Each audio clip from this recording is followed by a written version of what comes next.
Three differences between Ahmadi Muslims and non-Ahmadi Muslims. Number 1. Khatm-e-Nubuwwat. Khatm-e-Nubuwwat is a belief that the Holy Prophet, peace and blessings of Allah be upon him, is Khatam al-Nabiyyin, the seal of all the prophets.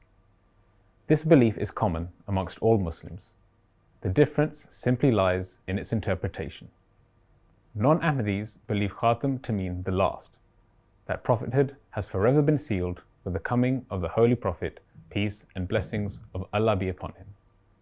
We Ahmadi Muslims, however, believe that this term means that the Holy Prophet, peace and blessings of Allah be upon him, is the seal par excellence of prophethood, meaning that he is the greatest of all prophets in status and that no new prophet can come without the authority of his teachings.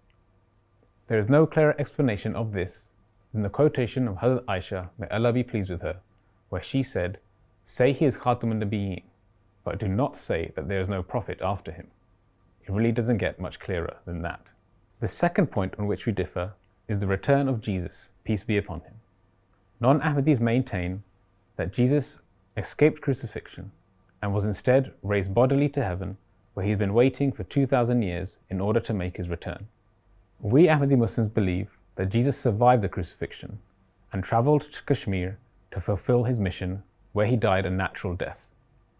The Holy Prophet ﷺ himself says, as reported in Sahih Muslim, that if Jesus and Moses were alive, they would have had no choice but to follow me. Simply put, the latter-day Messiah, as expected by all religions, cannot be the same Jesus who lived 2,000 years ago. So if prophethood hasn't ceased, and the same Jesus is not to return, then who is this Messiah? This is where the Ahmadiyya community has recognized Hazrat Mirza Ghulam Ahmad, may peace be upon him, as the promised Messiah, a subordinate, non-law-bearing prophet from within the Ummah of the Holy Prophet, may peace and blessings of Allah be upon him. And this leads us to difference number 3, Khilafat. As mentioned by the Holy Prophet, may peace and blessings of Allah be upon him, Khilafat would once again come on the precepts of prophethood.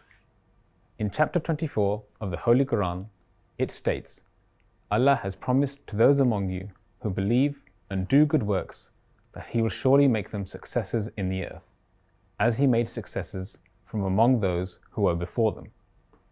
Khilafat in Ahmadiyyat is not a political one, but spiritual, and the Ahmadiyya community is the only sect in Islam unified under one leader and under one caliph. In reality, these three differences are not differences in belief, rather differences in understanding, and the Ahmadi Muslims always adopt the interpretation provided by the example of our beloved Prophet, may peace and blessings of Allah be upon him, and the glorious guidance of the Holy Quran.